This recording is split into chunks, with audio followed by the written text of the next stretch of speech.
everyone. This is Leani Lopez, and welcome to my first episode of my new writing podcast called I Got Nothing. This podcast is one that's been on my mind for at least a year now. Unfortunately, due to 2020 as a whole, it didn't get done. But here in 2021, I wanted to give it a shot, and I'm really excited about it. For those of you who are joining me for the first time ever and don't know who I am, as I said, my name is Leani, and I am a freelance writer based out of New Hampshire, originally from Connecticut. I have been writing since I was, probably 8 or 9. So I'm 31 now, so it's been a really, really long time. And even after all these years, I really don't consider myself an expert on writing. I just have a lot of knowledge on it, and I've dedicated my life to it.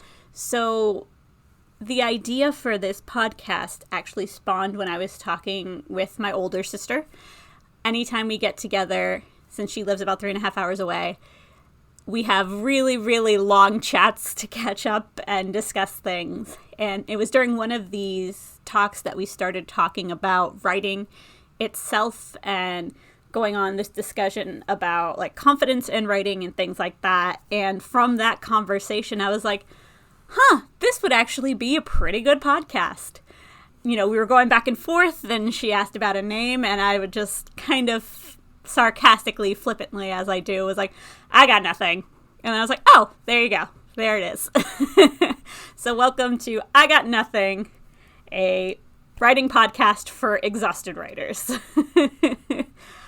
So if you're like me, and you have been writing for a long time, then I guess even if, you're just starting out, it's not as simple as a lot of people, I think, assume it is.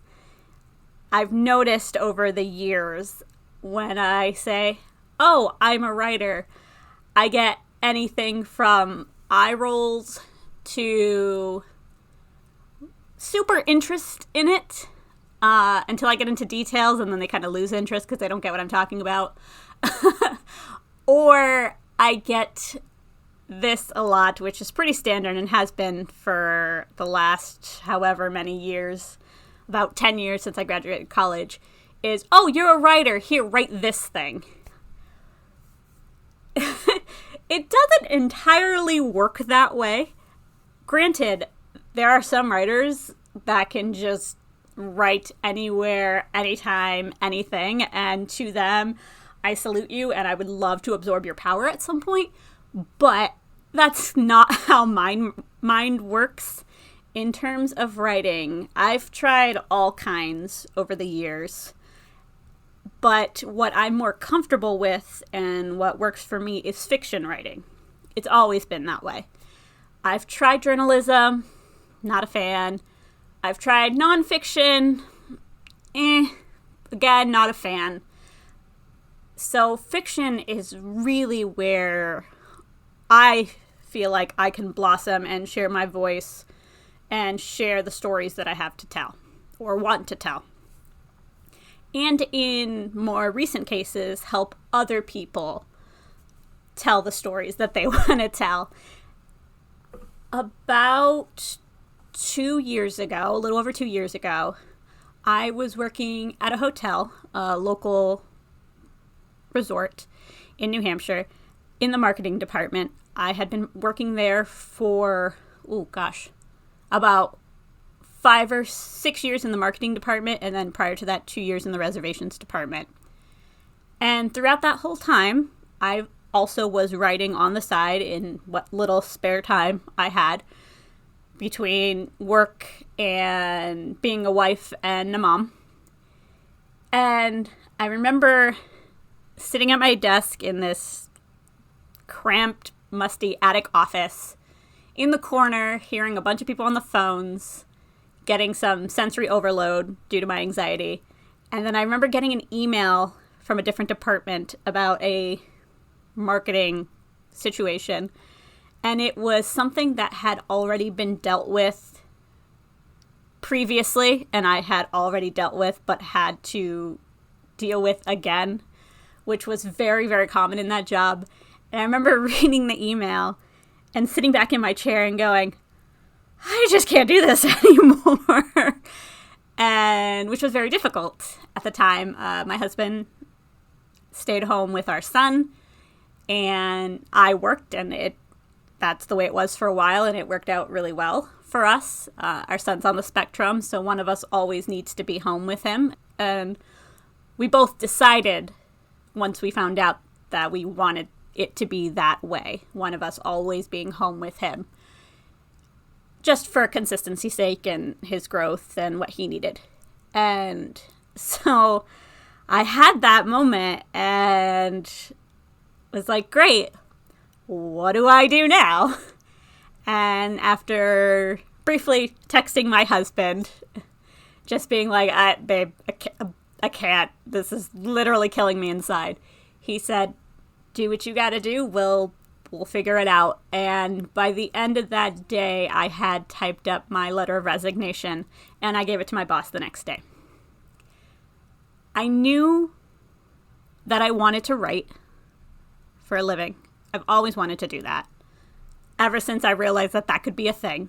It was just, there was no doubt in my mind. I was going to be a writer in some form, typically fiction, or at least, hopefully fiction. And that is how I was going to make my living. I just knew it. There was no question in my mind from the time I was like 11. I was like, yep, this is what I'm going to do. I did want to do some acting in between there, but I think a lot of that kind of mixed in with writing and, sharing emotions and things of that nature, which is a whole therapy thing that I will discuss with my therapist. I won't do it here, at least not right now in the first episode. So I gave my job a 1.5 month notice, which was more than fair. We were kind of winding down from a busy season, and I personally needed to get my ducks in a row. And then I started putting in applications for freelance writing. Up until that point, I had a website. I had set up a Facebook page, and I had been hoping to do freelance writing, but hadn't really dedicated much time to it. And while I was doing my own writing, I was mostly working on fan fiction, which is fine. That's gotten me through so much, and I've learned so much doing that, and I'm probably going to be doing that until I'm like 80 something. Unless my carpal tunnel gets me before then. But I hadn't really done too much for myself. And in general, not just writing, I typically tend to take care of other people. And so this was something I really not only wanted to do for myself, but needed to do for myself. So I started following a lot of freelance newsletters and things like that and applying to freelance jobs. Started pushing my website and Facebook page online to friends and family and the over 1,000 Tumblr followers I had, who have been amazing. And if you're, listening from Tumblr, I love you guys so much. You've helped me so much over the last however many years I've been on that godforsaken site. And and eventually I landed a job with a ghostwriting company. And very excitedly, it was ghostwriting romance novels, which was like, oh my God, yes, this is what I want to do. So having that lined up made the transition out of full-time office work to trying to be full-time freelance work, but still being really scared to do that. Stuff was moving forward. And after about 3 or 4 months with that company, I was like, oh, this is not working. So to just kind of give some brief context, the company was great. I met a lot of interesting people and I learned a lot. It just had a really fast turnaround for projects. And as someone who doesn't work very well on such a tight deadline for fiction, and who's a mom to a kid with special needs, it just didn't work out for me. So, unfortunately, I had to leave the company mid-project, which I never wanted to do. But it had to happen because it just wasn't healthy or helpful for me. And I think in my first year of freelance writing, that was something that I took a while to kind of wrap my head around, because I was so nervous about, going out on my own, that I was like, well, I'm just going to take all these jobs so that I can work and I just make money. And in theory, that was great. But in practice, not so great for my mental health. And I wasn't taking care of myself. I was taking care of everybody else but myself, as I have done pretty much my entire life, as my family and friends can attest to. So it took a very long time, and it's something I'm still working on, but it's something that I kind of wanted to use this first episode to talk about, is that no matter what kind of writing you're doing, no matter what kind of project you're working on, if you're alone or with a group, take time for yourself and your own creative side. I recently received a wonderful present from my husband. It was a cameo by content creator Felicia Day, who I am a huge fan of, and I admire her so much. And one of the things, well, she said many things that stuck with me as I bawled my eyes out watching it. But the main thing she said is to take time to refill my own creative well. And even if it's 10 minutes a day, just take time for me. And so that is something that I've always struggled with. So to hear someone I didn't even know also say that to me, I'm like, oh, yeah, this is a pretty big thing that I should probably follow. So that's my intent.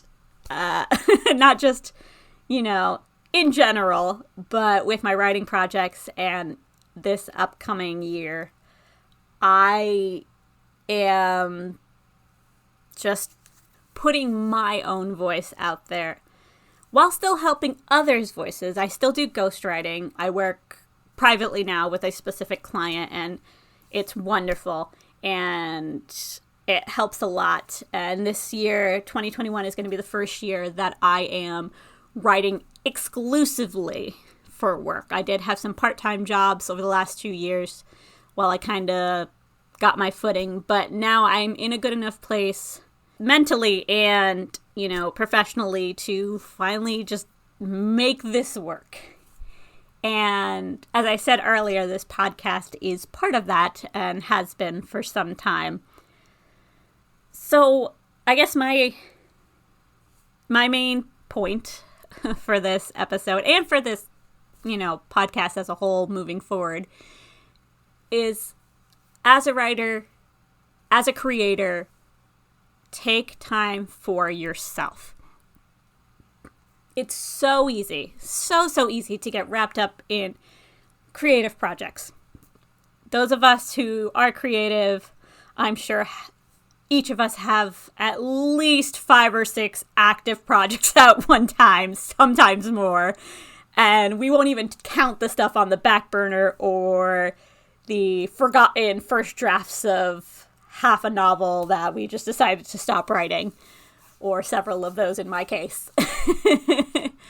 But within all of that, when you are working on things, when you're writing, not just writing, but creating, being artistic, make sure that you take time for yourself and what you need. Need is the key word. Want to, what you want is also important to a degree, but what you need, that's really what's going to help you. Lending your voice to help other people is fantastic. It's wonderful, and I really love doing it. But I do it so much that I forget to spend time on my own voice. So your voice is equally as important as other people's voices. So while you're doing your creative endeavors, when you're writing, when you're putting things out there, or you don't even have to put it out there. If you're working on stuff for yourself or things that are kind of behind the scenes, just take time for you. You really, really have to take time for yourself.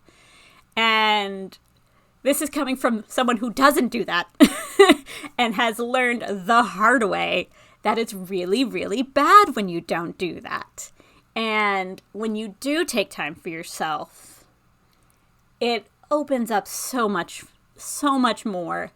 You feel, at least for me, when I work on things for myself, and this is stuff that I'm not going to show people, or I'm not working on it with the hope of getting published, or I'm not working on it with the hope of recording it or whatever. When I work on stuff just for me, it helps that other stuff. Not only, to keep the creativity flowing, but it's self-care. It's creative self-care, or self-care for your creative soul. So that is one thing I want to, if you take anything away from this podcast, I don't know how many episodes I'm going to do. I'm going to try to, record a bunch and then release them throughout the year, should people be interested in more. And if not, I'll probably still keep doing it, just for me. But if there's one thing you take away, is just please, please, please, please take time for yourself. Okay, so now that we got that out of the way, I know that 2020 was probably the hardest year of most people's lives. A lot went on last year. Not just the pandemic, which we are still in, at least at the time I'm recording this, we're still in. But just as a whole, lots of stuff happened, to put it very, very mildly. And I want all of my creative people out there, if this year you really didn't get to be creative, if you didn't get to write that book you wanted to write, or write that screenplay, or record that podcast, it is okay. We are in a pandemic. For some reason, people have been assuming that because we're in a pandemic, because we need to stay home, that also means we have to be super productive, and now we can get all the stuff done that we wanted to get done. If that's the case, fine. If that's how it worked for you, great. That's not how it's working for the rest of us. I had lots of plans this year, and that all went out the window. Just, nope, bye. And there were days that I was just like, I can't do anything except, spend time with my son and watch Lord of the Rings or watch The Golden Girls. And that's fine. That's fine. That was my way to recharge and my way to just shut my brain off for a bit, because there was just so much going on. So if you did not accomplish the writing or creative goals you set for yourself in 2020, it's okay, babes. It is a-okay. No one blames you. Please don't put that guilt on yourself. It's just going to make things so much worse. And I'm speaking from experience, because I had a moment where I was like, oh, I wanted to do this, and I was going to do this. And I was home, so I could do that. And I was home, so I could have done this. Yeah, well, that's okay, because I was not mentally prepared to do any of that. With everything going on, that's okay, because this is, in my lifetime, has never happened before, and I didn't know how to react or how to respond or what to do or what was going on, and I wasn't the only one. So I'm trying not to be so hard on myself for not doing things, because I was in a situation I had never been in before. And so doing so, I had to default to what was most important. And during this last year, what was most important was my son and my family. So unless it had to do with them, I did not have time for it. And that is okay. That is A-okay. And that happens even when there's not a pandemic. And that's fine too. It's okay. I feel like not just with writing, just in general, there's a lot of emphasis on needing to be productive all the time and do things all the time. And you got to do this and you got to do this and you got to do this. That's not always the case. And that's not healthy. Just because you're resting doesn't mean you're not doing anything. Resting is doing something. And this is coming from someone who's been in therapy for like 5 years and has taken that long to remember and learn that if you are resting, you are doing something. You are letting yourself recharge before you can continue. So that being said, moving into 2021, with all this stuff still going on,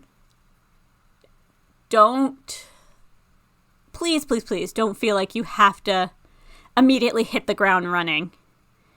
If you're up for it and you're like, yeah, let's do this, like I am at this moment, then yeah, great, go for it.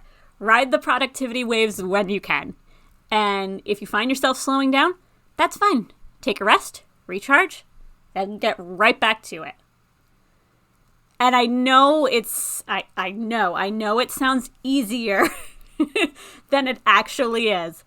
All of this comes from experience. So, yeah, that's all I wanted to say. This first episode is probably a little shorter than the other ones will be. I'm going to aim for about a half an hour or so. But this one I kind of wanted to just give a brief intro and kind of ease into it and start small.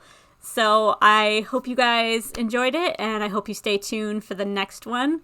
You can find this podcast on pretty much any and all podcast channels. I have a website, leanilopez.com. I have a Facebook page, just search for Leani Lopez. And I have a Patreon /Leani Lopez. And I will be using Patreon a lot more this year for a lot of updates, not just writing, but also podcast updates. And certain tiers may be able to access these podcasts a little bit earlier than others. We'll see if I can figure out how to do that, but that's at least the goal. And I hope you guys enjoyed this, and I hope to see you guys for the next one. Thanks!